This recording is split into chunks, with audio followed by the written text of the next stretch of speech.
आज से हम स्टार्ट करेंगे बेटा क्लास 12th का पहला जो हमारा टॉपिक था, that is P block element continuity में।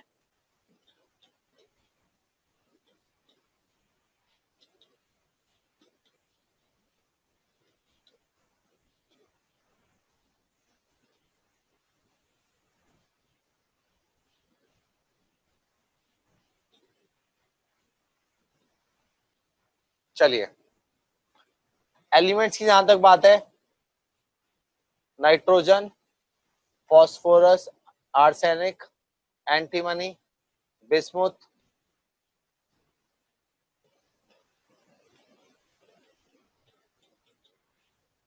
मॉस्कोवियम। याद रखना, इसे एनसीईआरटी में इसका जिक्र है।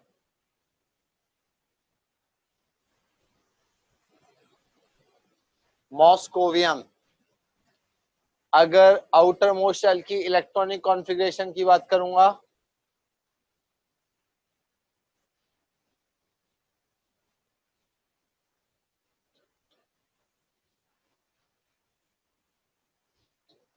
it is NS2NP3।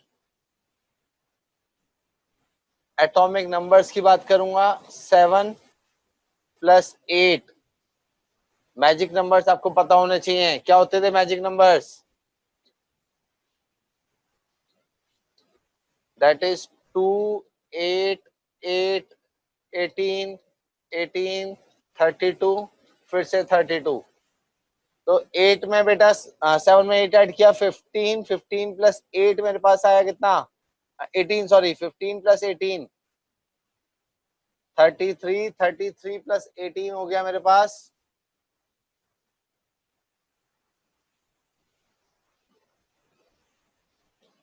33 प्लस 18 मेरे पास आया बेटा 51, 51 प्लस 32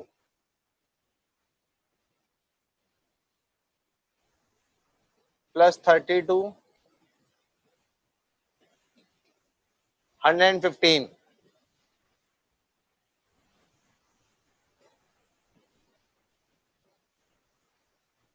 मैं रिपीट करूंगा, आदित्य प्लीज मैसेज करने अब बंद कर दो। आदित्य, नीमा, मैसेज करने बंद कर दो। पढ़ लिया आपका मैसेज मैंने, मैं भी डिस्कस कर लूंगा, नो वरीज। फिर से कह रहा हूँ, मैंने ऑलमोस्ट सभी के मैसेज देख लिए, क्या क्या पूछ रहे हैं।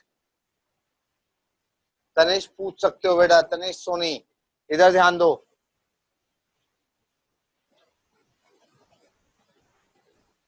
इसका नाम एक और होता है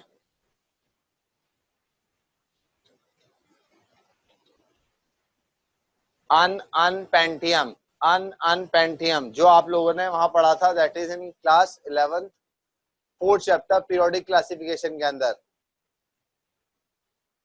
मॉस्कोवियम के बारे में एक और बात बस ध्यान रखना, it is highly radio active.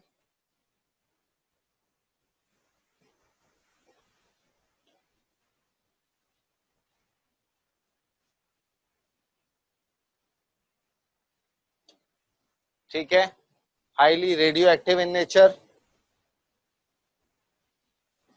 Highly radio active in nature.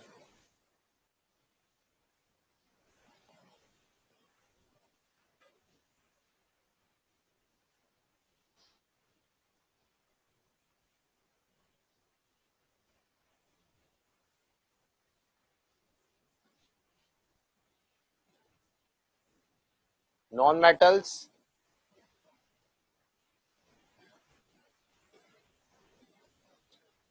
Metalloids,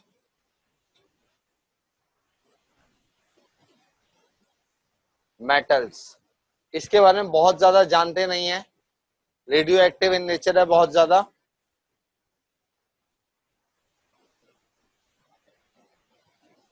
radio active का मतलब होता है बेटा जो बहुत ज्यादा रिएक्टिव हो, जिसका हाफ लाइफ बहुत कम हो, बस अपने आप वो डिकम्पोज या डिके हो जाए। ठीक है,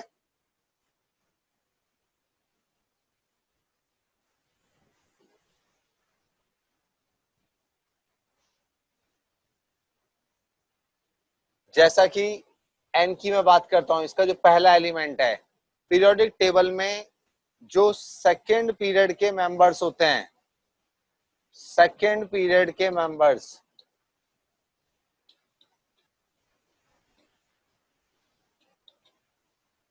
इनका एक डिफरेंट बिहेवियर होता है।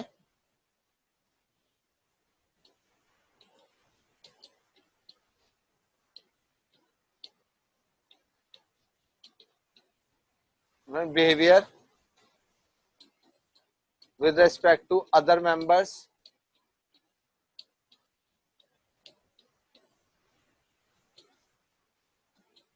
due to small size and unavailability of vacant d orbital। ठीक है, तो नाइट्रोजन जो है ये नाइट्रोजन सेकंड पीरियड का ही मेंबर है, या आप ये भी याद रख सकते हो पी ब्लॉक एलिमेंट में जनरली पहला प्रथम, ये मैं अभी काइनेटिक्स पढ़ाऊंगा इसके बाद नेक्स्ट टॉपिक, तब उसमें डिस्कस कर लेंगे हाफ लाइफ क्या होता है। ठीक है,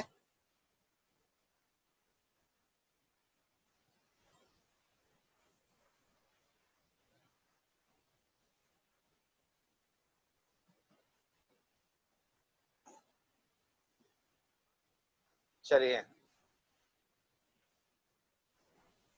नहीं,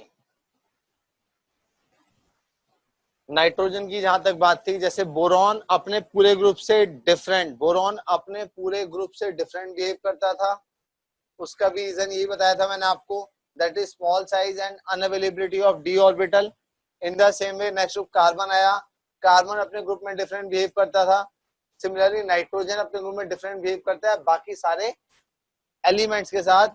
this is because again of small size and unavailability of vacant D orbital. ये चैप्टर बेटा एनसीईआरटी में बहुत बहुत अच्छा दिया हुआ है, प्लीज एनसीईआरटी से जरूर पढ़ना।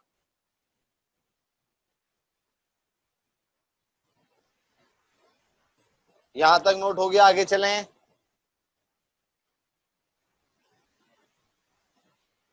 प्लीज नोट कर लीजिए, जल्दी से आगे चलता हूं फिर मैं।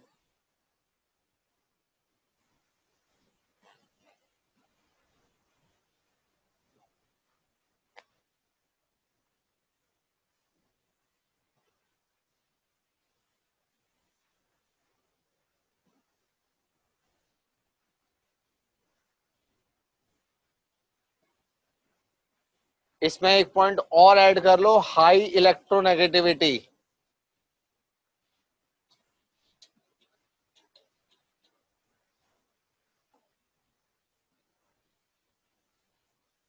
देखिए, अगर मैं एटमॉस्फेयर की बात करता हूं, एटमॉस्फेयर में सबसे ज्यादा जो प्रेजेंट है वो गैस कौन सी है?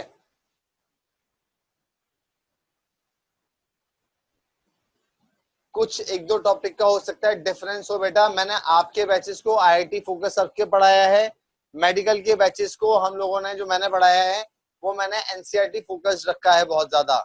आपके लिए जो कंसेप्ट जरूरी है कुछ वो उनको नहीं पढ़ा रहा हूं, तो please don't compare yourself with the morning batch. Obviously nitrogen and second one is oxygen. अब ध्यान से एक बात समझिए, एक बात समझिए ध्यान से, क्या नाइट्रोजन और ऑक्सीजन इन्हें आपस में रिएक्ट करके NO नहीं बना देना चाहिए?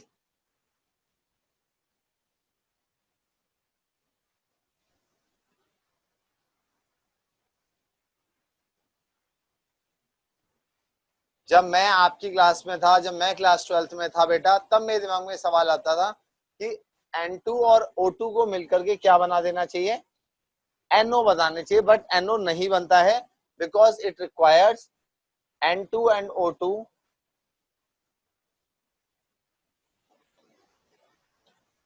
do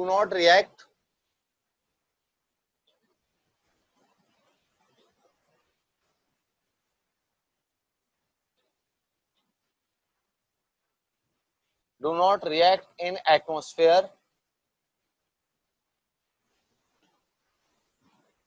as it require high energy or high temperature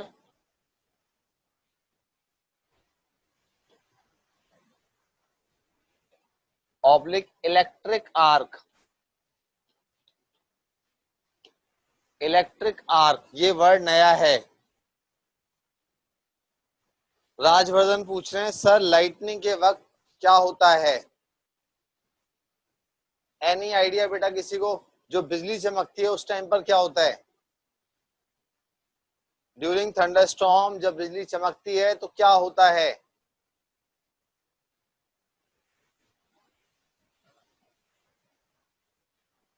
electric discharge मिल जाता है, जिसकी वजह से N2 और O2, N2 during thunderstorm, during thunderstorm N2 plus O2 react करके बेटा NO बनाते हैं, because of electric arc which further oxidizes into NO2, which further oxidizes into HNO2.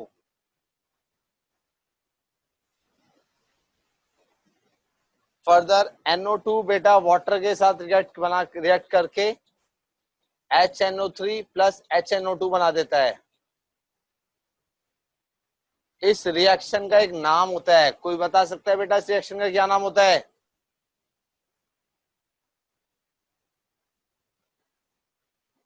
इस रिएक्शन का एक नाम होता है,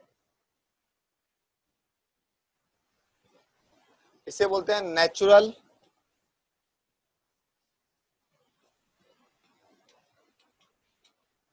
नाइट्रोजन फिक्सेशन।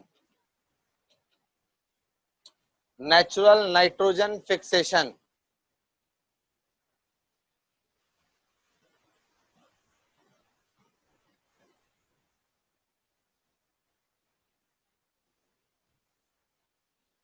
इवन ये भी कहा जाता है during rain pH of water decreases, बहुत ज्यादा नहीं होता, स्लाइटली होता है। ये पॉइंट भी ऐड कर लीजिएगा। बिल्कुल फर्टिलाइजर्स जो प्लांट के अंदर हम लोग डालते हैं वो नेचुरल वे में ऐसे बनते हैं बेटा, NO2 वाटर के साथ जब रिएक्ट करेगा तब ये HNO3 प्लस HNO2 बनाएगा।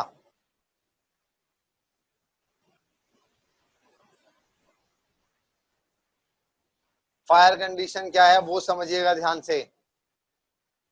देखिए, अगर बेटा पॉल्यूशन लेवल बढ़ गया, क्या मैं इसे हटा सकता हूं? Should I remove this? ये नोट कर लिया आपने?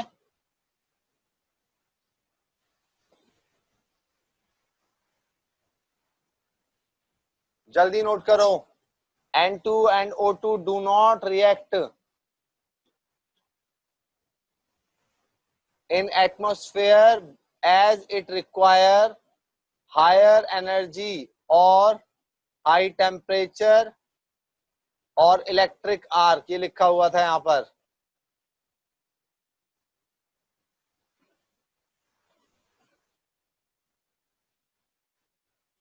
ड्यू टू पॉल्यूशन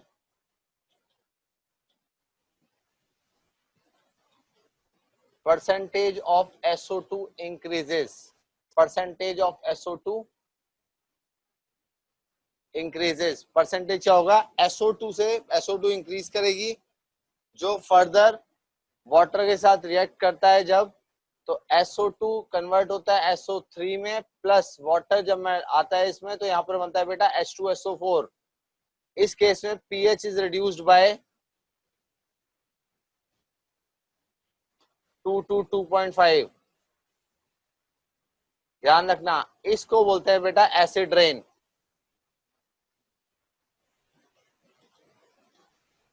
ठीक है,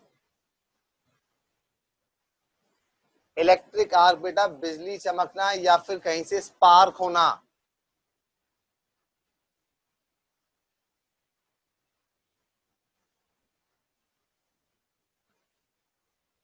प्लीज नोट कर लीजिए जितना है, नोट करने के बाद मुझे बताइए, मैं आगे बढ़ता हूं। मैंने आपको क्या बताया था कि जब भी N2 और O2, जब भी N2 और O2 रिएक्ट करते हैं, रिएक्ट करने के लिए कंडीशन क्या है? पहली कंडीशन है या तो एनर्जी बहुत हाई हो, टेम्परेचर हाई हो, या फिर क्या हो, इलेक्ट्रिक स्पार्क मिल जाए। तो during thunderstorm, because nitrogen and oxygen, these are the two most abundant gas in atmosphere, that's why इनके रिएक्शन करने की प्रोबेबिलिटी बहुत ज्यादा बढ़ जाती है। तो रिएक्ट करके NO बनाते हैं, NO फर्दर ऑक्सीडाइज हो जाता है NO2 के अंदर, और NO2 जो है वाटर के साथ रिएक्ट करके HNO3 प्लस HNO2 बनाता है। इस पूरे प्रोसेस को मैंने नाम दिया, इस पूरे प्रोसेस को मैंने नाम दिया नेचुरल नाइट्रोजन फिक्सेशन प्रोसेस। चलिए अब आगे चलते हैं। उससे पहले कुछ और बातें जरूरी बता देता हूं जो इस चैप्टर में इस्तेमाल करने वाला हूं।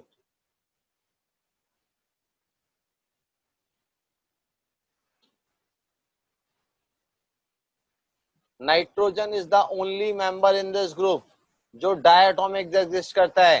क्वेश्चन लिख लीजिए, Y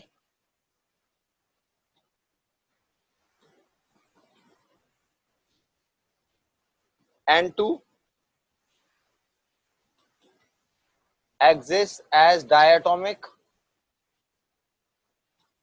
while phosphorus exists as polyatomic, exists as polyatomic। Phosphorus exist करता है बेटा एस पी फोर।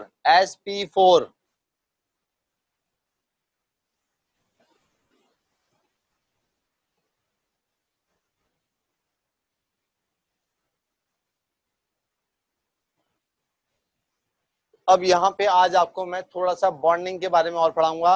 आप में से कुछ बच्चे ऐसे होंगे जिन्होंने पढ़ा होगा P pi D pi bond, सुना हुआ है सभी ने?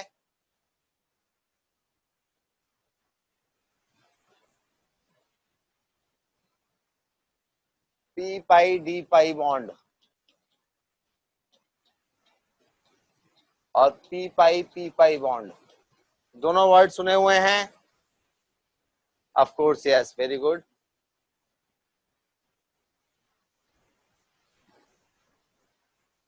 देखिए नाइट्रोजन के केस में क्या होता है बेटा, नाइट्रोजन ट्रिपल में एग्जिस्ट करता है। पहली चीज तो N2 exist as, nitrogen exist as N2,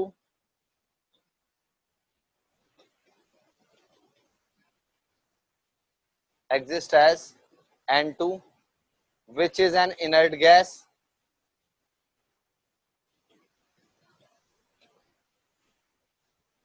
ठीक है, बहुत स्टेबल है, इनर्ट इन नेचर है, और small size, due to small size, due to small size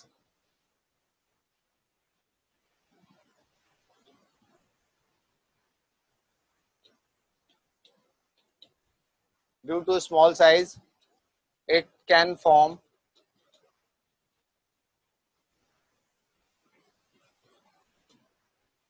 stable pi bonds,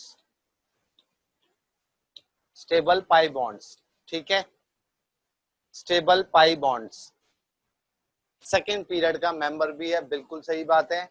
आप इसको ऐसे भी समझ सकते हैं बच्चों, देखो ओवरलैपिंग को डिफाइन करने के कुछ तरीके मैं आपको बता रहा हूँ, उन्हें ध्यान से एक बार रिवाइज करा रहा हूँ, उससे आपको पास्ट का सब कुछ याद आ जाएगा। कुछ बच्चों ने जो नहीं सुना है वो समझ जाएंगे, ठीक है। तो यहाँ पे बेटा आप लोगों ने क्या देखा कि nitrogen exist as diatomic and phosphorus exist as polyatomic. तो जैसे जैसे मैं डाउन द ग्रुप जाता हूँ, as we go down the group, as we go down the group, वैसे वैसे पाई बॉन्ड बनाने की जो प्रोबेबिलिटी है वो कम होती जाती है, पाई बॉन्ड बनाने की प्रोबेबिलिटी कम हो जाती है, because of large size of orbitals, because of large size of orbitals. तो nitrogen exists as N2 which is an inert gas, due to small size it can form stable pi bonds, whereas whereas phosphorus have lesser tendency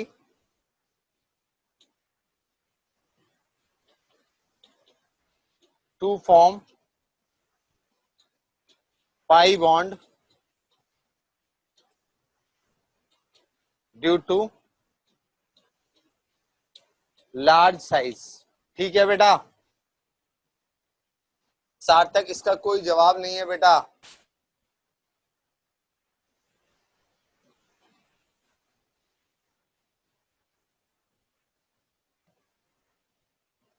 चलिए आगे चलते हैं।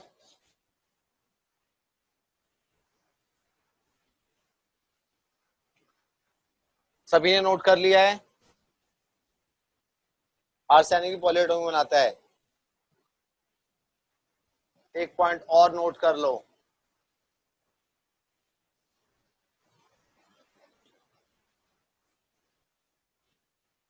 इन group 15 except nitrogen all elements shows allotrope। सबकी allotropic form exist करती हैं except nitrogen. Inert पे effect रहेगा बेटा।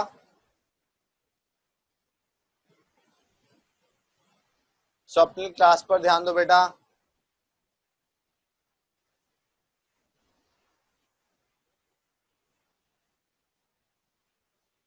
नोट हो गया?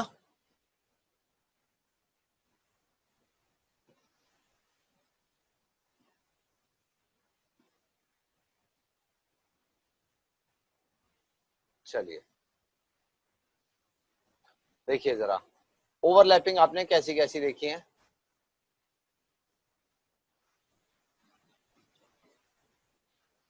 This is end to end और एक्सियल भी कह सकते हैं।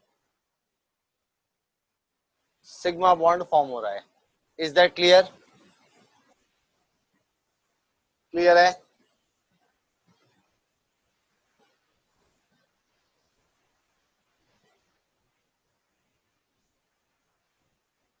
ये साइडवेज ओवरलैपिंग शो की है बेटा मैंने।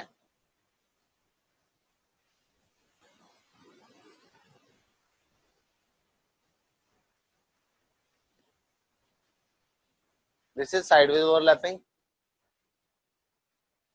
और अगर मैं बेटा इसको कंपेयर करूं इसके साथ, अब साइज बड़ा कर दिया ऑर्बिटल का मैंने। इफेक्टिवनेस देखो जरा, फर्स्ट, सेकंड और थर्ड। मान लेता हूं ये 2p का मैंने एंड टू एंड ओवरलैप कराया है, ये मैंने 3p का साइडवेज ओवरलैप कराया है, और ये 2p का मैंने साइडवेज ओवरलैप कराया है। ध्यान से समझिएगा मेरी बात। सबसे ज्यादा स्टेबल जो नजर आ रहा है वो आपको फर्स्ट नजर आ रहा है, उसके बाद थर्ड, उसके बाद सेकंड। अब एक वर्ड समझिएगा, जैसे जैसे ऑर्बिटल का साइज बढ़ेगा, जैसे जैसे ऑर्बिटल का साइज बढ़ेगा, आप इसको अपने आप से समझिए। देखिए जरा बेटा ध्यान से। लेट सपोज मैं कार्तिक निगम, एक बच्चा मुझे दिखाई दे रहा है चैट में, उसको मैं एग्जांपल ले रहा हूं। जब कार्तिक बहुत छोटा था, लेट से 6 मंथ्स का, 1 ईयर का, तो कार्तिक का जो एरिया था जहां उसे घूमना है वो सिर्फ घर तक सीमित था, या एक रूम तक सीमित था सिर्फ।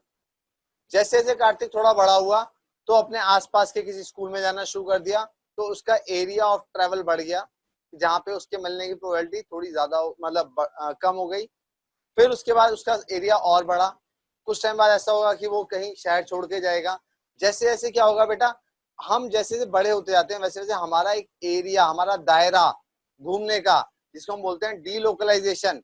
इन the same way electron orbital, what is orbital? Electron finding probability of an electron is called orbital. 3 dimensional space है। जैसे जैसे साइज बढ़ेगा वैसे वैसे उसका क्या होगा, डीलोकलाइजेशन बढ़ता जाएगा। जैसे क्या होगा, उसका साइज बढ़ेगा तो इलेक्ट्रॉन फाइंडिंग प्रोबेबिलिटी कम होती जाएगी। ध्यान से समझिए बच्चों। देखो इलेक्ट्रॉन अगर बात कर रहा हूं इसके अंदर, इसका एक एग्जांपल और लेता हूं, एक क्वेश्चन लिख लेते हैं इसी के साथ साथ। YnO2 dimerize but ClO2 does not.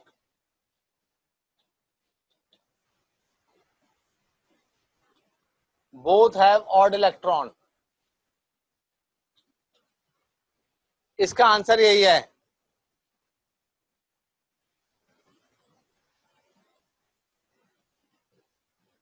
ठीक है, अब इसको समझते हैं ध्यान से।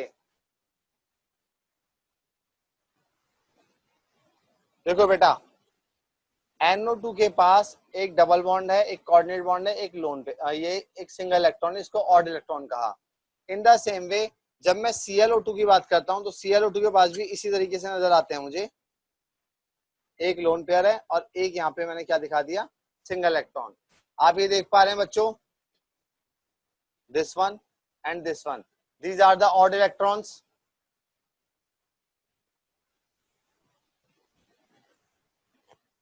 ठीक है, अब बेटा इसकी बात समझो।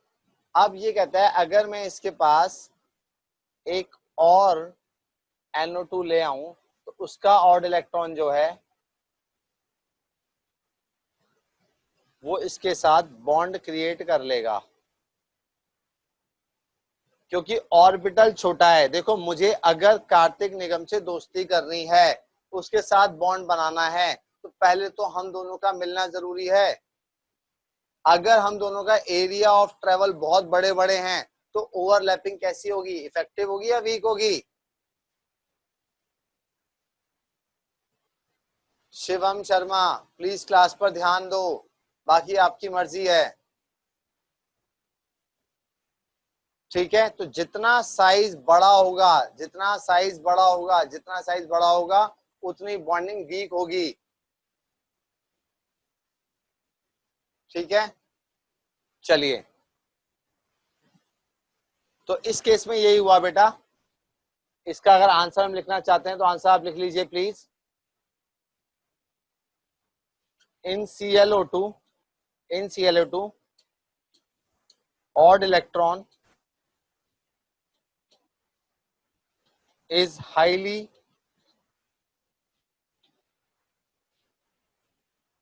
delocalized, is highly delocalized, is highly delocalized,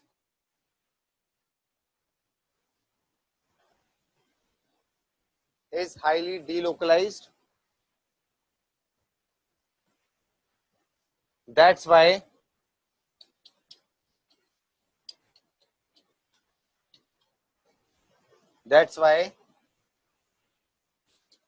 ClO2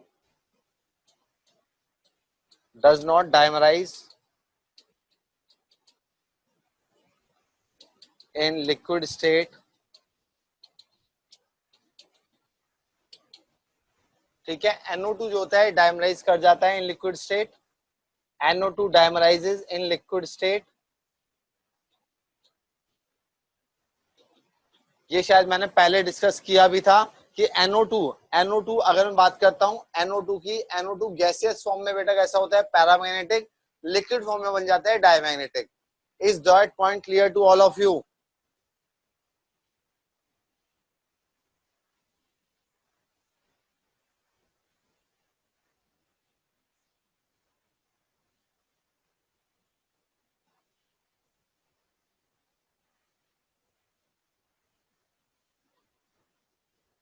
solid ClO2 नहीं होता बेटा।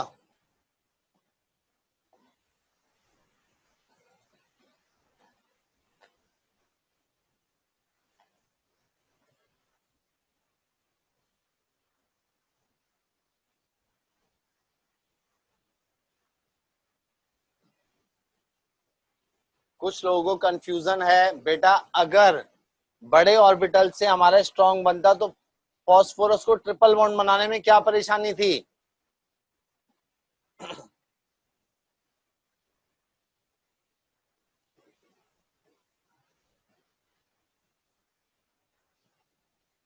जैसे ऐसे साइज बढ़ेगा,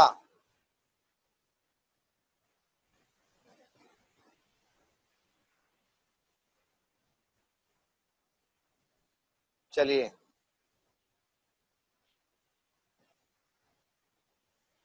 अब एक और ओवरलैपिंग बता रहा हूं आपको, जो मैंने डिस्कस की थी प्रीवियस कुछ क्लासेस के अंदर।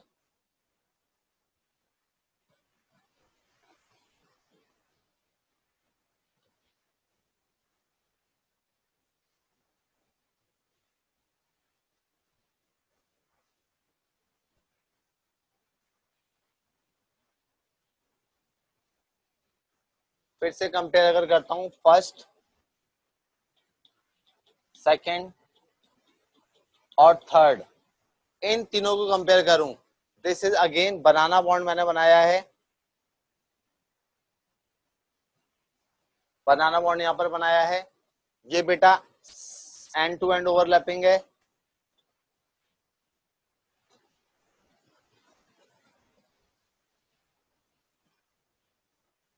ये हमारी एंगुलर ओवरलैपिंग है।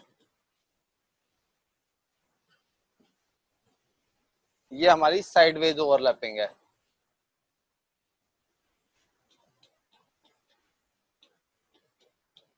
ये हमारी साइडवेज ओवरलैपिंग है बेटा। इसको बिल्कुल बहुत आसान तरीके से आप समझ सकते हो। दो गाड़ियां अगर बेटा हेड ऑन कोलाइड करेंगी तो ऑब्वियस सी बात है ज्यादा इंपैक्ट होगा। अगर साइड से टच कर जाएंगी तो कम इंपैक्ट होगा। अगर किसी एंगल पे टकराएंगी तो एटलीस्ट साइड वाले से ज्यादा इंपैक्ट होगा। देन द ऑर्डर इज, जो बना हुआ है वही ऑर्डर होगा। यानी जो बनाना बॉन्ड की आप बात कर रहे थे, banana bond of course pi bond से ज्यादा स्टेबल है। ठीक है,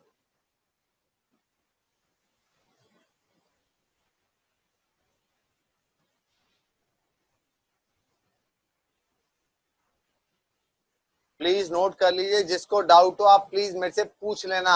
I will give you the reference कि मैं कहां से इन नोट्स को तैयार करके आपको पढ़ा रहा हूं बेटा। शॉर्ट में टाइट्रेशन नहीं होती है।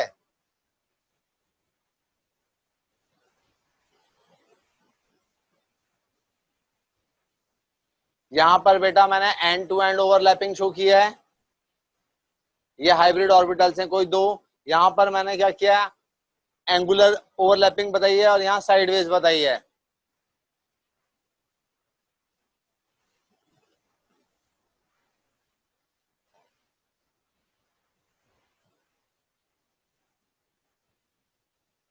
This is the answer. Why banana bond is stronger than pi bond? This is the answer only.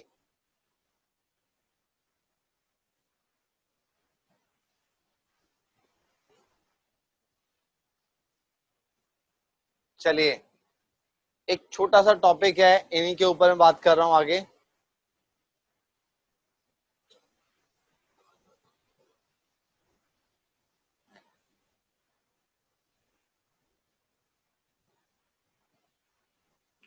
Occurrence की प्लीज ध्यान दीजिएगा। अब यहाँ ये टेक्स्ट नोट नहीं करना है, ये आपकी एनसीईआरटी बुक का ही टेक्स्ट है, बट इसके ऊपर मैं क्वेश्चन बताना चाहूंगा कैसे क्वेश्चंस पूछे जाते हैं। प्लीज ध्यान दीजिए यहाँ पर। Molecular nitrogen comprises 78% by volume of the atmosphere. In the earth crust, it occurs as sodium nitrate, Na2CO3, called Chile saltpeter. चिले बेटा कुछ नहीं, एक जगह का नाम है, Chile and Peru.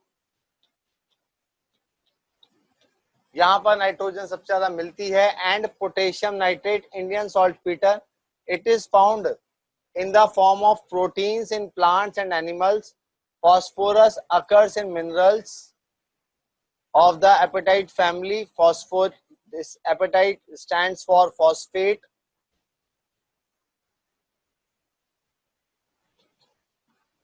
CaX2 existence के ऊपर है। Example fluoropatite, which are the main components of phosphorus rocks, phosphate rocks. Phosphorus is an essential constituent of animal and plant matter. It is present in the bones as well as in the living cells. Phosphorus proteins are present in milk and eggs. Arsenic, antimony and bismuth are found mainly in the sulfide minerals. ठीक है, ये line simple आपको सुननी थी और आपको NCERT से पढ़नी है। इसमें लिखा क्या हुआ है बेटा कि अर्थ क्रस्ट के अंदर नाइट्रोजन जो मिलती है वो बेसिकली सोडियम नाइट्रेट और पोटेशियम नाइट्रेट की फॉर्म में मिलती है। ठीक है,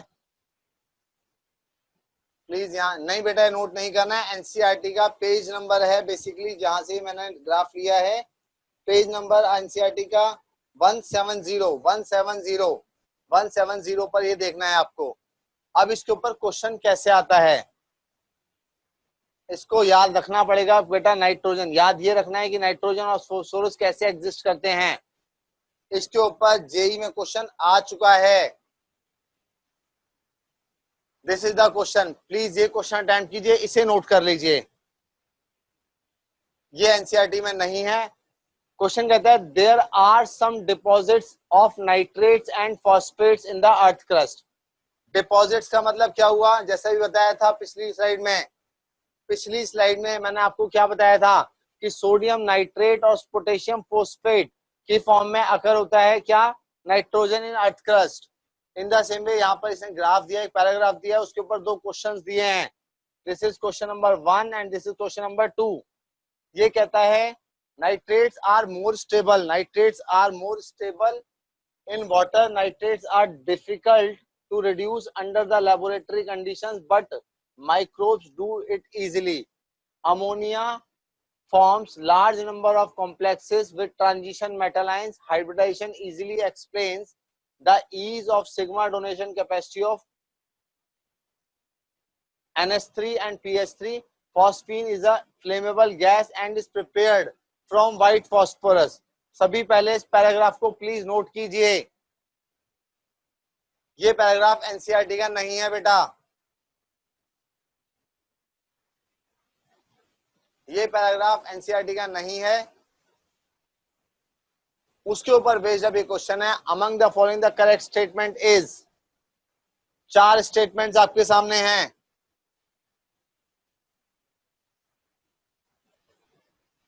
this paragraph is based on previous topic जो मैंने अभी आपको बताया है।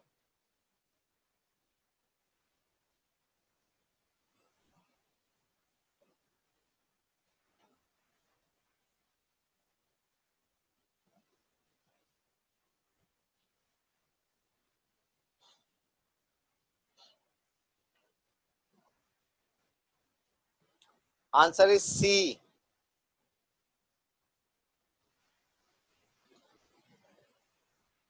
Answer is C. एक पॉइंट नोट कीजिए।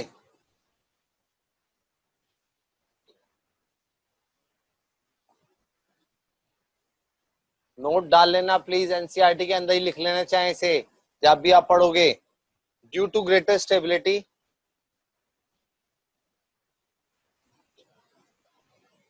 Due to greater solubility,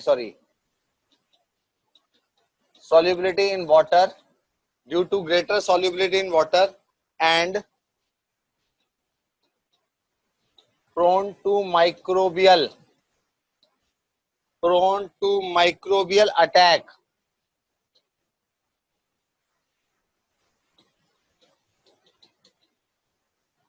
nitrates are less abundant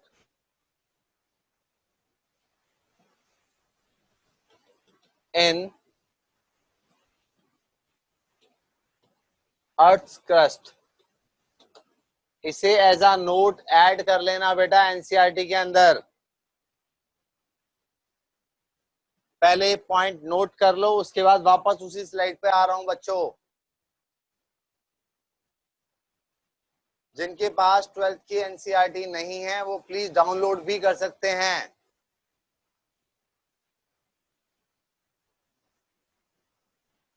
यहां मैंने लिखा है due to greater solubility in H2O and prone to microbial attack, nitrates are less abundant in earth crust।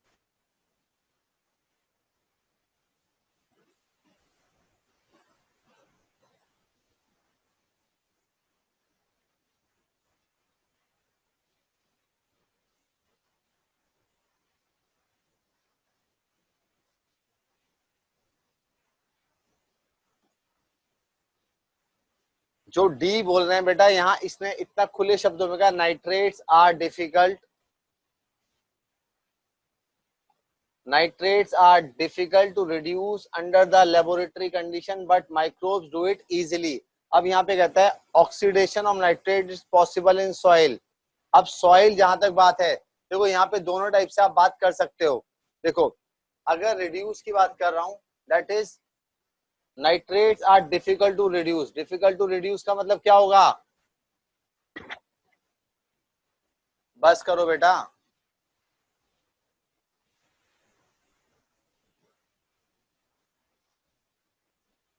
Note नहीं आ सकता अब दोबारा से। माइक्रोबियल अटैक बेटा, जैसे सॉइल के अंदर बहुत सारी चीजें ऐसी होती हैं जो नाइट्रोजन फिक्सेशन में हेल्प करती हैं। चलिए नेक्स्ट क्वेश्चन देखिए, among the following the correct statement is. दूसरा स्टेटमेंट देखिए क्या है, ये मैं पढ़ा चुका हूं क्लास के अंदर।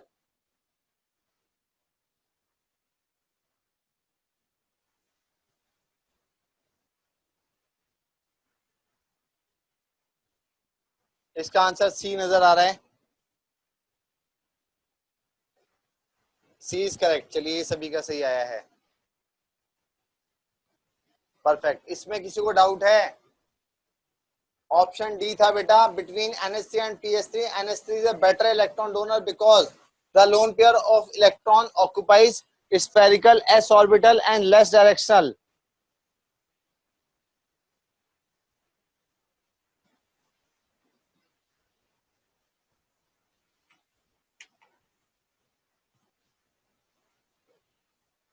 डाउट है सेकंड में?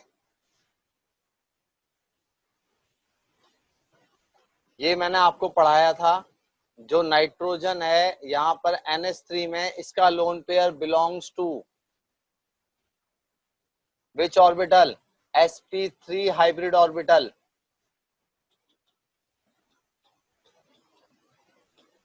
जिसकी वजह से एक बेटर डोनर बनता है ये। जी चलें आगे।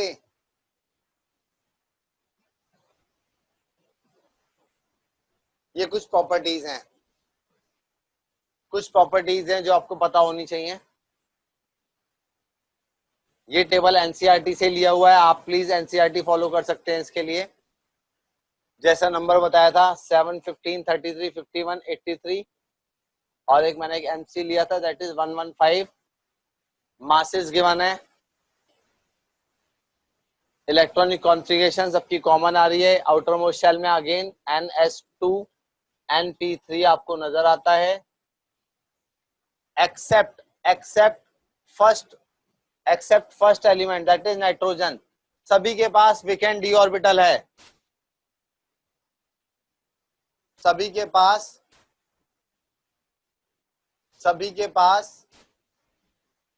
वेकेंट डी ऑर्बिटल है एक्सेप्ट नाइट्रोजन।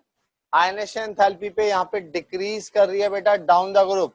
यहाँ पर आप देखिए, अगर if you compare it with the group 13 and group 14, group 13 में आयनेशन के ऑर्डर में क्या था? बोरॉन, उसके बाद एल्युमिनियम, फिर गैलियम इंक्रीज हो जाता था, फिर डिक्रीज होता था आयन, फिर Tl इंक्रीज हो जाता था।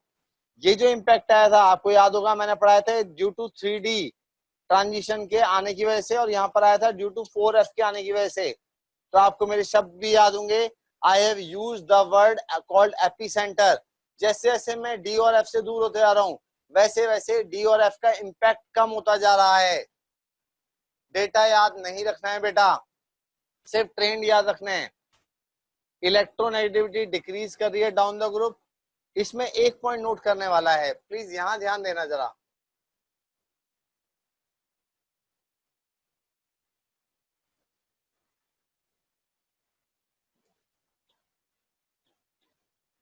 एक इलेक्ट्रॉन निकालने के बाद, जब इस पर क्या रह गया, effective nuclear charge outermost shell पे इलेक्ट्रॉन्स पे बढ़ेगा, वहां पे पुअर शील्डिंग की वजह से इंपैक्ट ज्यादा आया है, जिसकी वजह से सेकंड आयनेशन और थर्ड आयनेशन एनर्जी यहाँ पे ये इंक्रीज हो गई है। बेटा ये पॉइंट नोट करना, ये ध्यान देने वाला क्वेश्चन है, इसके ऊपर बन सकता है क्वेश्चन। ऐसा क्यों हो रहा है? ये सेकंड आयनेशन एनर्जी निकलने का, सेकंड आयनेशन एनर्जी मतलब सेकंड इलेक्ट्रॉन जो निकाल रहा हूं मैं, फर्स्ट निकलने के बाद इफेक्टिव न्यूक्लियर चार्ज इंक्रीज हुआ, और इस केस में क्या हुआ, साइज पे इंपैक्ट ज्यादा आया होगा, क्योंकि पुअर शील्डिंग एफ के होने की वजह से effective nuclear charge outermost shell में जो इलेक्ट्रॉन बचे हैं उसके ऊपर बढ़ गया होगा। Is that clear to all of you? बेटा ये पॉइंट क्लियर हो गया है कि फर्स्ट आयनाइजेशन में कोई फर्क नहीं पड़ रहा था, लेकिन एक इलेक्ट्रॉन निकला। आप ऐसे समझिए, देखिए कोई इंसान पहले से थोड़ा सा बीमार था, लेकिन जैसे ही कोई और नया वायरस आया, उसका इम्यून सिस्टम ऑलरेडी वीक था, नए वायरस ने सबसे पहले अटैक किस पे किया? उस बीमार इंसान पे अटैक किया। इन the same way, in the same way, in the same वे, अगर मैं बात कर रहा था, देखो ऐसा तो है नहीं कि इससे पहले 4F नहीं भरा होगा, इससे पहले 4F नहीं भरा होगा, ऐसा तो नहीं हुआ है। अब 4F से पहले जब भरा होगा, देखिए यहां पर भी SB और BI जब मैं कंपेयर कर रहा हूं, तो 6P से पहले, 6P से पहले क्या आया होगा? 4F14 फिल हुआ होगा। Is that point clear to all of you? अब 4F14 के जब इलेक्ट्रॉन्स निकल गए हैं, एक इलेक्ट्रॉन निकला, एक इलेक्ट्रॉन, जब मैं एक नोट लिख लेते हैं छोटा सा, कंपेयर करते हैं। देखिए जब मैं BI की बात कर रहा था, ठीक है, इफ यू कंपेयर इट, आप ऐसे कंपेयर करो जैसे हमने अब तक पढ़ा हुआ, रिलेट करूंगा चीजों को मैं।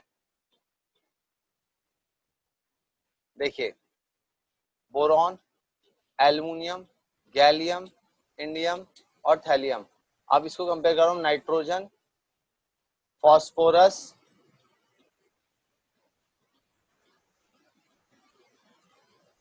Arsenic, antimony, bismuth. इसकी कॉन्फ़िगरेशन मेरे पास क्या थी? That is 2s2 2p1, 2s2 2p3, 3s2 3p3, 4s2 4p3, 5s2 5p3, 6s2 6p3, यहां पर आ गया होगा 6s2 6p1। तो 6p के भरने से पहले, 6p के भरने से पहले 4F14 भरे होंगे, यहां भी 4F14 पहले भरे होंगे। देखो जब मैं इसकी बात कर रहा हूं, यहाँ इंपैक्ट बहुत ज्यादा आया था, क्योंकि 13 ग्रुप जस्ट नेक्स्ट ग्रुप है किसका? जस्ट नेक्स्ट ग्रुप है, जस्ट नेक्स्ट ग्रुप है किसका? डी ब्लॉक के बाद जो पहला ग्रुप आ रहा है, या F ब्लॉक के बाद जो पहला ग्रुप आ रहा है, वो 13 ग्रुप है बेटा। अब 13 ग्रुप का जो पहला, दूसरे, तीसरे एलिमेंट्स थे, वहां पे कोई F का नहीं था, यहाँ पे D का इंटरवेंशन आया, जिसके वजह साइज में इंपैक्ट आया। अब यहाँ पर देखो F यानी यहाँ पर आ तो चुका ही है इस केस में भी, बट यहाँ पर अगर मैं ग्राउंड स्टेट में बात कर रहा हूँ, वहां पे उसका इफेक्ट इतना ज्यादा नहीं है। लेकिन जैसे ही एक इलेक्ट्रॉन निकलता है, जैसे इफ वी रिमूव, इसे नोट करना, an electron from outermost shell of Bi due to poor shielding of F orbital increases effective nuclear charge on outermost shells electrons। ठीक है, ठीक है सरगम जैन, मैं साथ साथ रिपीट भी करता हूं।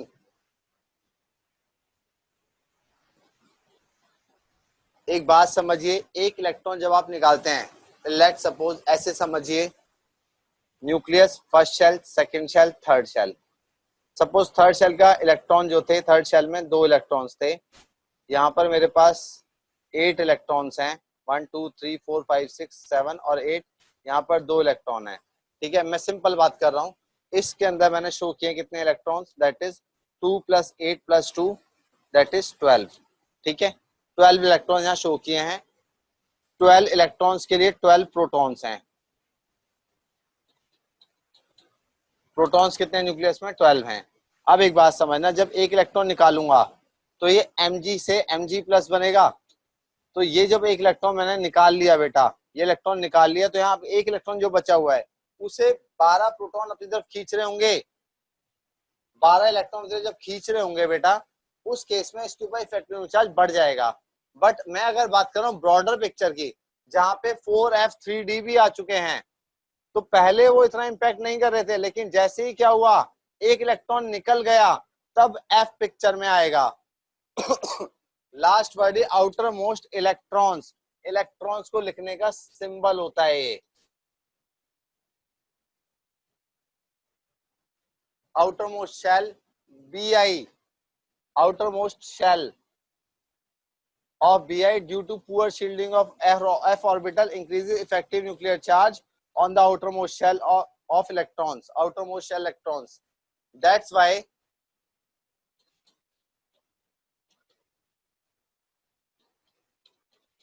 second ionization energy increases.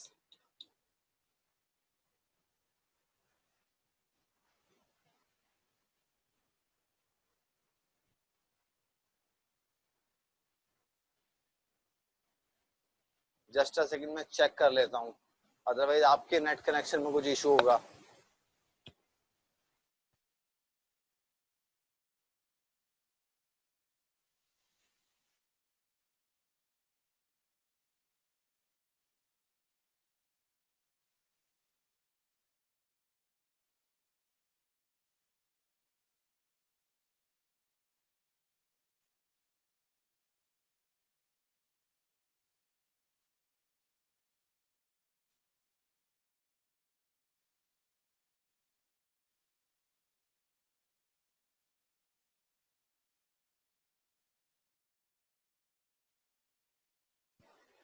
बेटा मेरी तरफ से कोई इशू नहीं है, इधर इज एवरीथिंग फाइन।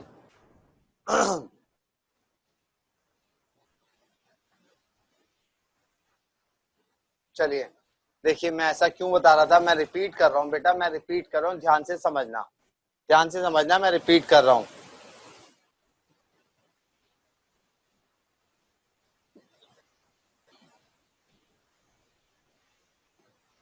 सपोज ये न्यूक्लियस है, first shell, second, third, fourth, fifth और ये सिक्स। 6 शेल मैंने आपको शो किए हैं, 6 शेल शो की।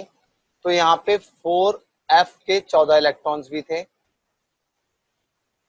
6s के 2, 6p के 3, बाकी 4d10 था, 4p6 था, 4s2 था, इन दिस केस 3d10 था, 3p6 था, 3s2 था, यहाँ 2p6 था, 2s2 था, एक सेकंड गड़बड़ कर दिया, 5 गायब कर दिया, एक गायब कर देता हूँ यहाँ से और इन्हें चेंज कर देता हूँ।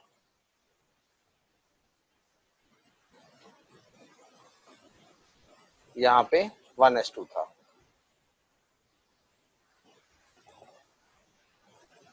इससे 5s2, 5p6, 5d10 और यहाँ 6s2, 6p3। ये स्टेप क्लियर है?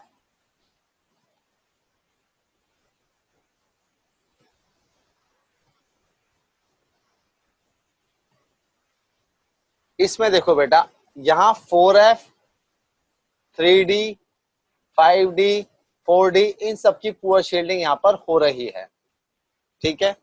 बट क्योंकि ये जो हमारे पास है 15 ग्रुप जो है बेटा, 15 ग्रुप डी के काफी बाद, डी और एफ के बाद में, एफ के बाद में आ रहा है। फर्स्ट सेल इसकी है, सेकंड सेल यहाँ पर आ रही है मेरे पास, यानी आउटर मोस्ट सेल के अंदर वाली सेल, उसके अंदर सेल यहाँ पर आ रहा है। यहाँ पे शील्डिंग इफेक्टिव होनी चाहिए थी, बट इस केस में क्या है, इस केस में यहाँ पर ये हुआ बेटा, इसका impact as we move towards the left to right, और यू कैन से दैट जब मैं डी और एफ से दूर होता जाऊंगा वैसे वैसे डी और एफ का होने का इम्पैक्ट कम होता जाएगा, ठीक है।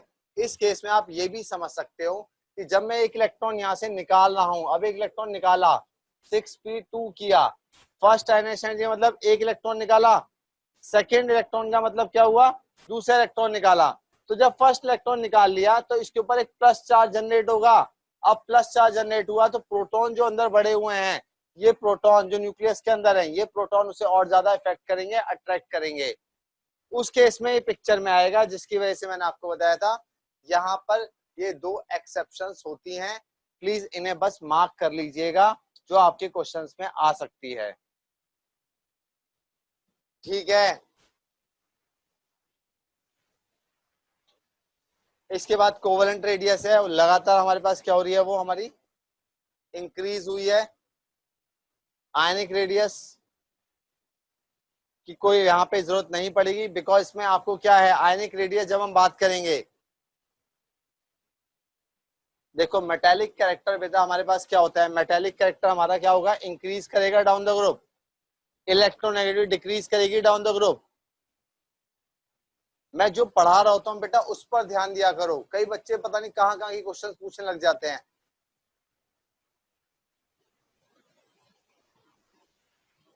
मेल्टिंग पॉइंट की कोई ट्रेंड जनरली नहीं होता है, पहले इंक्रीज करता है फिर डिक्रीज कर रहा है। बॉइलिंग पॉइंट की जहां तक बात है वो लगातार इंक्रीज कर रहा है। ये ट्रेंड्स एनसीईआरटी के आपको जस्ट एज इट इज याद रखने हैं। डेंसिटी की अगर बात करता हूँ, डेंसिटी भी पहले डेंसिटी लगातार मेरी इंक्रीज कर रही है। ये जस्ट फॉर योर नॉलेज है। अब बात करता हूं इसके बॉन्ड फॉर्मेशंस की, प्लीज ध्यान दीजिए। राजेश वर्मा, बेटा ये भी मैं बताऊंगा। देखिए, the elements of group 15 have NH2NP3। NH2NP3 configuration थी, तो अब इसे अपना ऑक्टेट पूरा अगर करना है, तो ऑक्टेट पूरा करने के लिए इसके पास दो मेथड्स हैं। First one is electron transfer. Electron transfer क्या मतलब है, ये 3 इलेक्ट्रॉन बेटा गेन कर लेगा इसे।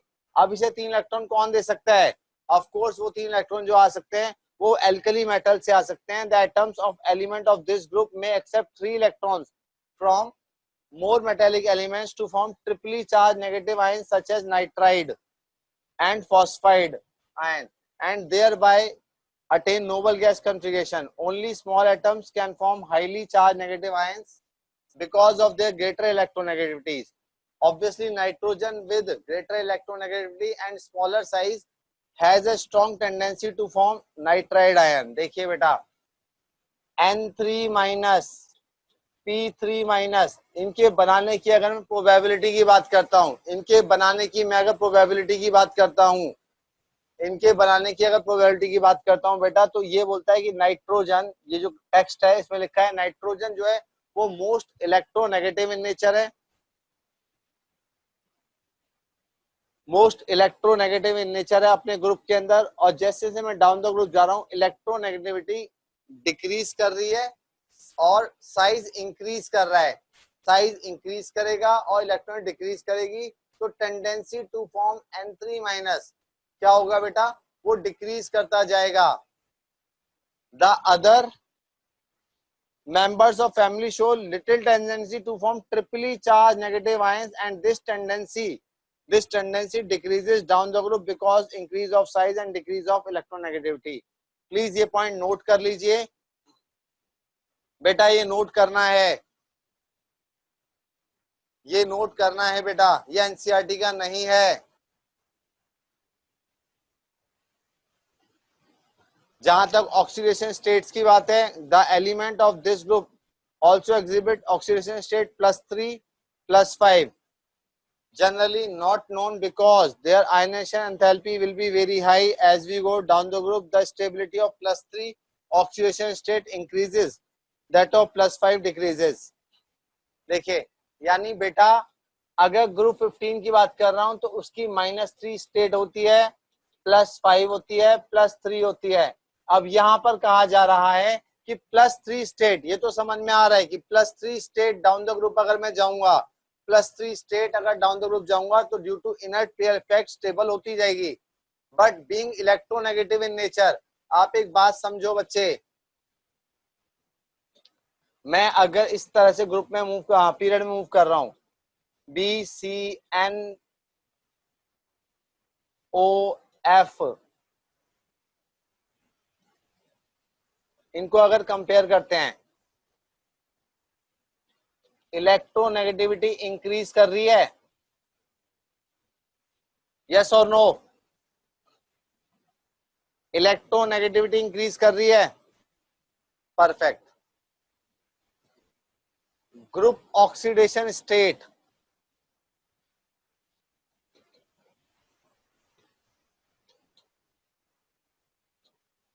वो भी इंक्रीज कर रही है।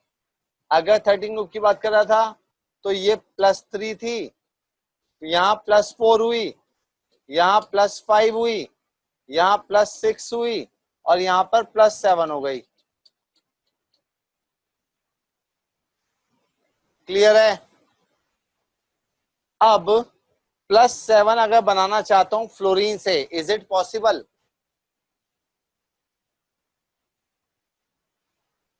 Obviously not possible. अगर मैं और इलेक्ट्रोनेगेटिविटी की अगर बात करता हूं, डाउन द ग्रुप जाऊंगा तब भी इलेक्ट्रोनेगेटिविटी क्या हो रही है हमारी, तब हमारी डिक्रीज करती है। तब क्या करती है? डिक्रीज करती है। यानी कि जो ग्रुप ऑक्सीडेशन स्टेट वाली बात है ये वैलिड है बेटा, ऐसा नहीं है वैलिड नहीं है, ऐसा नहीं है ये वैलिड नहीं है, वैलिड है ये, बट किसके लिए? जैसे जैसे मैं डाउन द ग्रुप जाऊंगा वैसे वैसे कंपाउंड्स की ऐसी फॉर्मेशन हो जाएगी कि वहां पर जैसे सीएल के अंदर आपने HClO4 सुना होगा, यहाँ पे Cl+7 स्टेट में एग्जिस्ट करता है, या बहुत सारे इंटर हेलोजन कंपाउंड्स होते हैं, बहुत सारे इंटर हेलोजन कंपाउंड्स होते हैं। IF7 यहाँ पे I+7 में होता है, बहुत सारे इंटर हेलोजन कंपाउंड्स होते हैं। तो उस वाले पैराग्राफ के अंदर मैंने यही बताया है कि अगर मैं नाइट्रोजन की बात कर रहा हूं, अगर मैं बेटा नाइट्रोजन की बात कर रहा हूं तो नाइट्रोजन -3 3 इलेक्ट्रॉन लेना उसके लिए ज्यादा एक अच्छा सौदा है rather than compare to 5 electron lose करना। वापस आ रहा हूं, प्लीज इसे नोट कीजिए।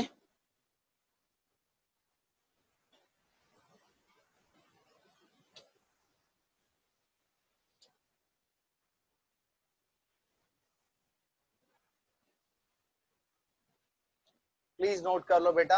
The atoms of the elements of this group may accept 3 electrons from more metallic elements to form triply charged negative ions such as nitride N3 minus ion and phosphide P3 minus ions, and thereby attain noble gas configuration. Only small atoms can form highly charged negative ions because of their electronegativities. Obviously, nitrogen with greater electronegativity and smaller size has a stronger tendency to form N3 minus ion as compared to phosphorus to form P3 minus. The other members of the family show little tendency to form triply charged negative ions, and this tendency decreases down the group because of increase of size and decrease of electronegativity. कोई भी word ऐसा जो आपको नहीं सुनाया आया हो तो प्लीज आप सुन सकते थे, मैंने बोला भी है, पूरा नोट करना है बेटा।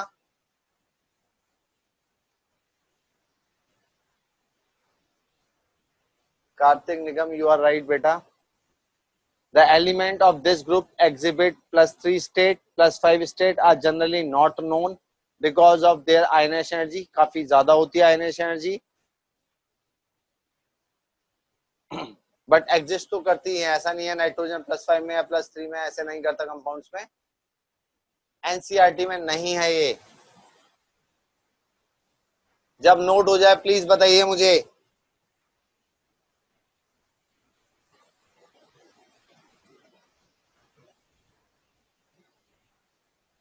बेटा N3 माइनस बनेगा। अगर एक एग्जांपल ले लूं मैं इसका, इट इज लाइक Li3n, ये कैसे बन सकता है? 3Li plus N3 minus.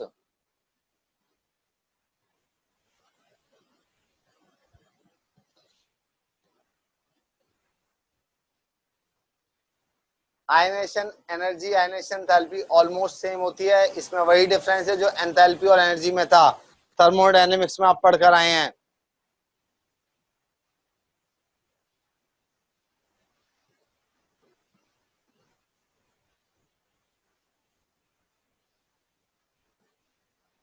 हाँ प्रणव शर्मा, सारी बातें सुन रहे हो।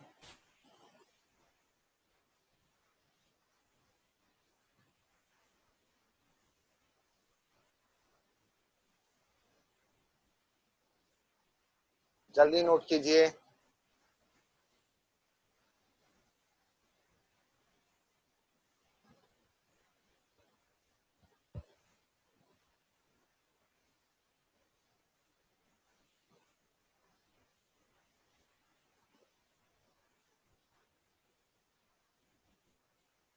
अब आप जब आपको रिकॉर्डिंग मिल जाए तब नोट कर लेना बेटा। आगे बढ़ते हैं।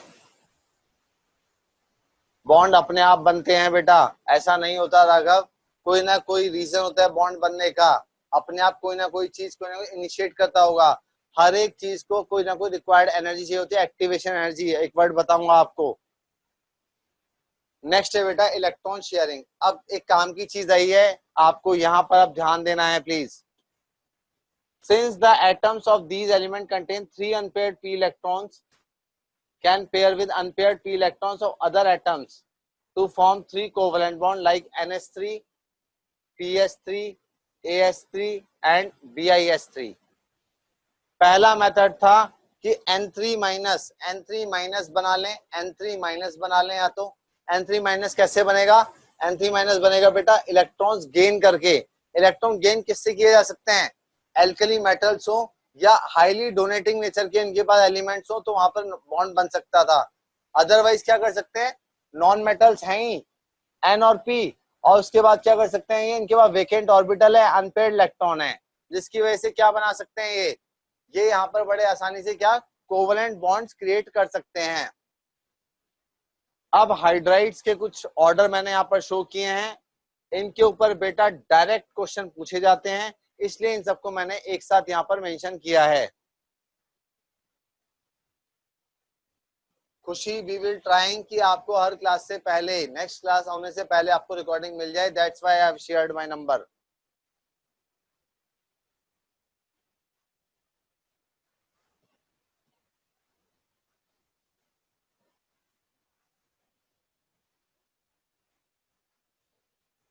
रीजंस पे बात करते हैं अब। पहला है बेटा stability order, NH3, PS3, ASS3, SBS3, BIS3। Reducing character और स्टेबिलिटी ऑर्डर, ये दोनों में एक साथ समझा सकता हूं, दोनों का एक ही रीजन है।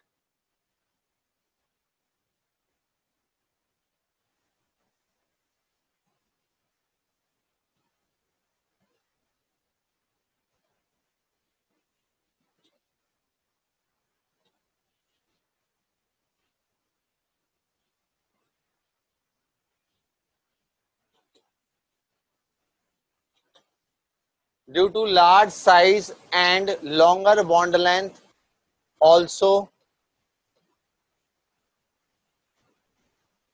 lesser electronegativity, lesser electronegativity, lesser electronegativity, electronegativity decreases down the group, electronegativity decreases down the group, bond length बढ़ती जा रही है, बॉन्ड वीक बनेगा। बॉन्ड अगर वीक बनेगा तो बेटा H का टूटना इजी होगा। अगर रिड्यूसिंग कैरेक्टर की बात करता हूं, रिड्यूसिंग कैरेक्टर का मतलब क्या हुआ? खुद का ऑक्सीडेशन हो, मीन्स लॉस ऑफ इलेक्ट्रॉन।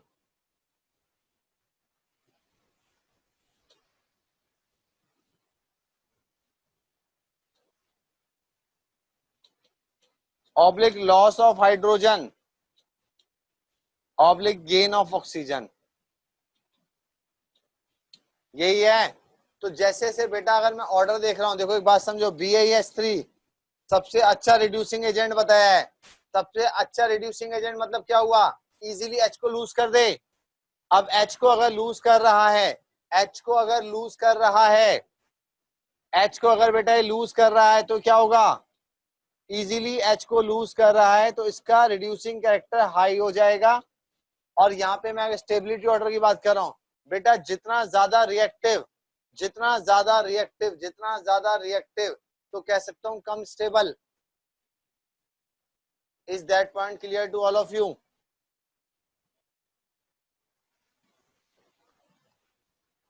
दोनों का ऑलमोस्ट सेम ही रीजन है बेटा।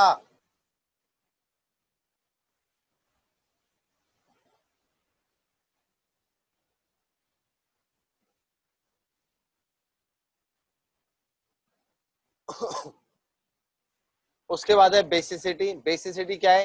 देखो ये सभी जितनी बात की जा रही है, they all are Lewis base, that is electron pair donor, electron pair donor. तो इलेक्ट्रॉन डेंसिटी जितनी ज्यादा, इलेक्ट्रॉन डेंसिटी जितनी ज्यादा, इलेक्ट्रॉन डेंसिटी जितनी ज्यादा उतनी डोनेटिंग पावर होगी। इलेक्ट्रॉन डेंसिटी जितनी ज्यादा उतनी डोनेटिंग पावर होगी।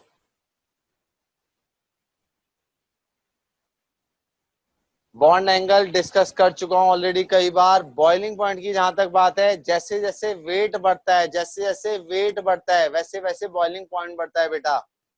जैसे जैसे वेट बढ़ता है वैसे वैसे बॉइलिंग पॉइंट बढ़ता है। बट यहाँ अमोनिया का एक एक्सेप्शन आपको नजर आ रहा है कि अमोनिया का बॉइलिंग पॉइंट ज्यादा दिखाया गया है। It is again due to intermolecular hydrogen bonding.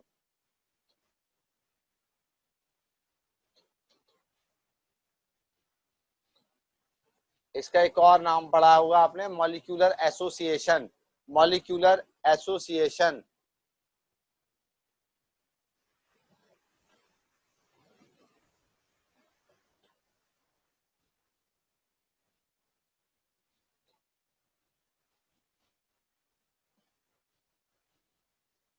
ऐसे समझो, इलेक्ट्रोनेगेटिविटी डिक्रीज कर रही है। इस तरफ जा रहा हूं तो ठीक है, ये पीरियड ही है, पीरियड नहीं है, ग्रुप ही चल रहा है अभी।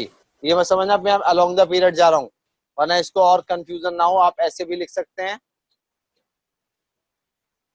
जैसे जैसे मैं डाउन द ग्रुप जाऊंगा वैसे वैसे क्या होगा, देखो बेटा, एक तो साइज बढ़ता जा रहा है मेरे पास, प्लस इलेक्ट्रोनेगेटिविटी डिक्रीज कर रही है, इलेक्ट्रोनेगेटिविटी डिक्रीज कर रही है, electronegativity decreases, plus bond length increases. क्या क्या हो रहा है वो देखो, प्लस बॉन्ड स्ट्रेंथ डिक्रीजेस। अगर बॉन्ड लेंथ बढ़ेगी, अगर बॉन्ड लेंथ बढ़ेगी, अगर बॉन्ड लेंथ बढ़ेगी तो बॉन्ड स्ट्रेंथ डिक्रीज होगी बेटा।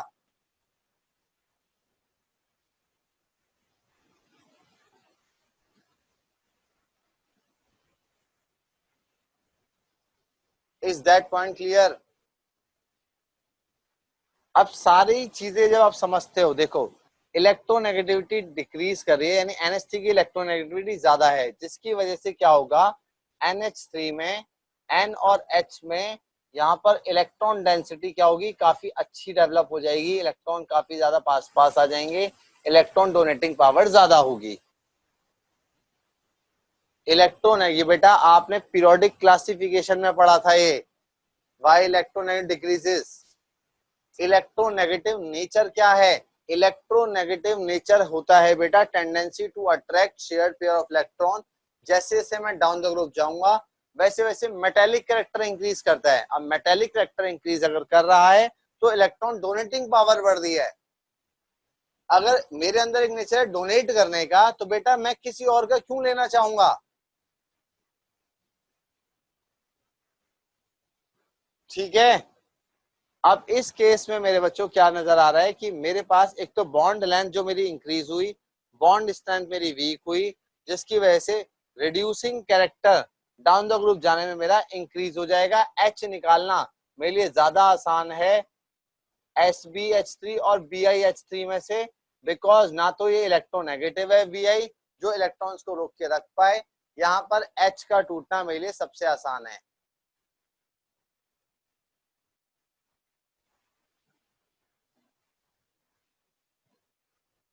चलिए जरा, अब जरा कुछ इसी के ऊपर कुछ और बातें मुझे करनी है आपसे।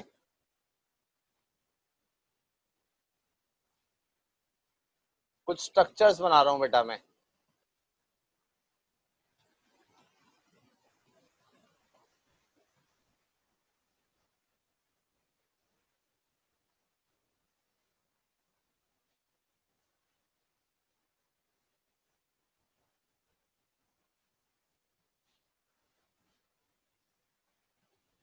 इन सबकी हाइब्रिडाइजेशन बताइए।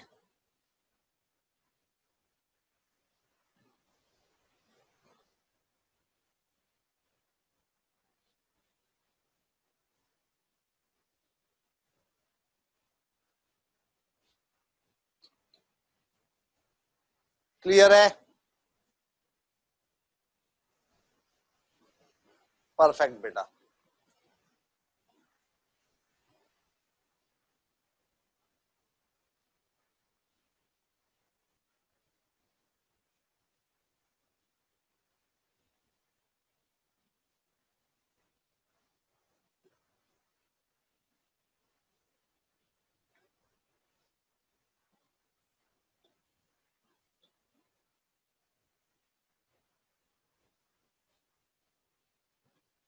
ये बेटा मैंने फास्फोरस की और ऑक्सीजन की आउटर मोस्ट शेल आपको कॉन्फ़िगरेशन दिखाई है।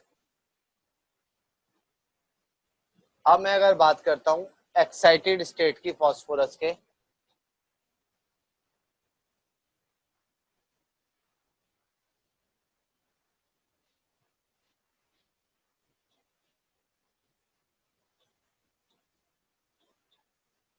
आप सिंपल ऐसा समझिए 5 बॉन्ड नजर आ रहे हैं, 1 2 3 4 5, जिसमें एक सिग्मा है एक पाई है, ये तीनों सिग्मा है। जैसा आपको याद होगा मैंने कई बार आपको पढ़ाते हुए बताया था बेटा, सिग्मा और पाई में पाई बॉन्ड जो होता है ये डिपेंडेंट बॉन्ड है, पहले सिग्मा बनता है उसके बाद पाई बनता है।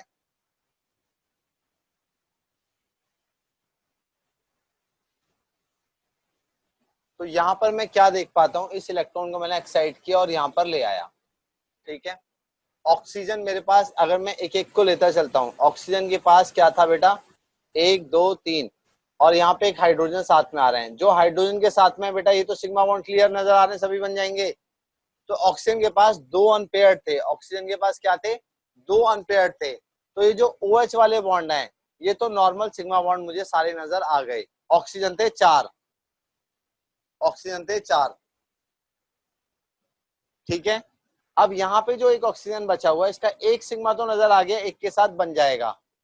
और फास्फोरस के पास 1 2 3 4 4 सिग्मा बनाने हैं, तो 4 सिग्मा कैसे बन जाएंगे, 1 2 3 4, 4 सिग्मा बन चुके हैं मेरे। अब एक इलेक्ट्रॉन बचा हुआ है, किसका है, डी का है। तो बेटा मैं यहां से आपको क्या बताना चाहता हूं कि P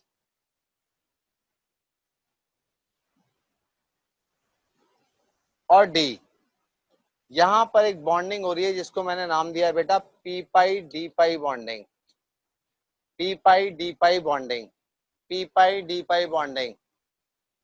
is that point clear to all of you कि कैसे बनती है P pi D pi bonding? अब मुझे आप इसके अंदर बताइए, इसके अंदर कितने पी पाई डी पाई होंगे, SO3 के अंदर और SO2 के अंदर? Please do it fast.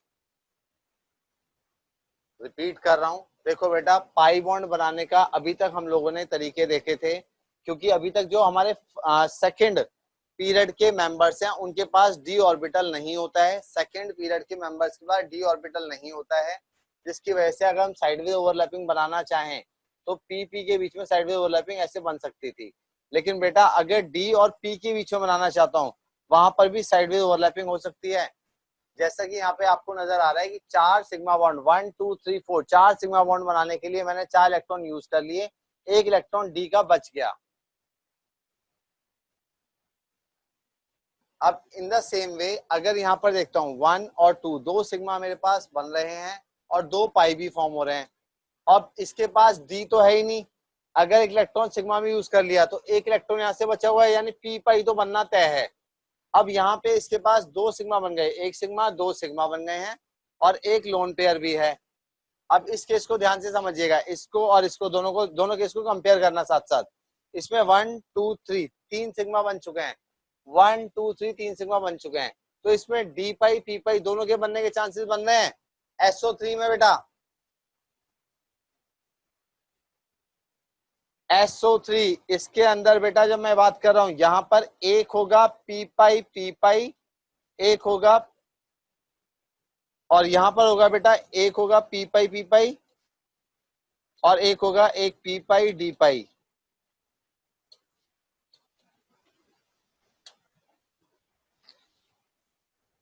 दो में एक होगा, बिल्कुल सही है। SO2 के अंदर एक पी पाई पी पाई और SO3 के अंदर दो पी पाई बॉन्ड बनेंगे, p pi D pi, sorry, p pi and p pi D pi. ठीक है बेटा, ये 11th का टॉपिक है, इसमें बहुत डिटेल में जाने की जरूरत नहीं है।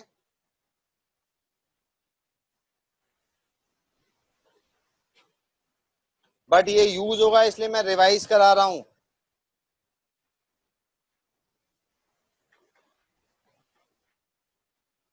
चलो इसके बहुत सारे एग्जांपल्स करते हैं एक बार, या आपको मैं होमवर्क के लिए दे रहा हूं, आपको ये मुझे करके बताने हैं। नेक्स्ट क्लास में मैं आते ही सबसे पहले यही डिस्कस करूंगा।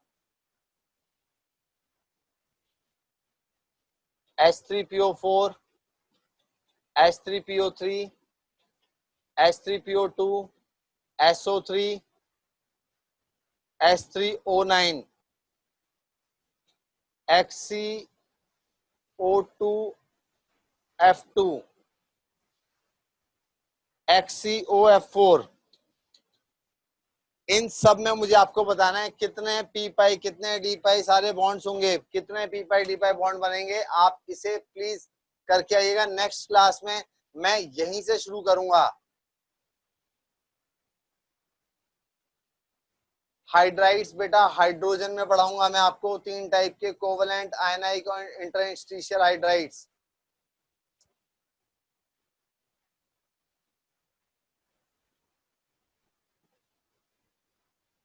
ये अटेम्प्ट करो एक बार प्लीज, एक बार अटेम्प्ट करो, एनसीईआरटी को रिवाइज करो।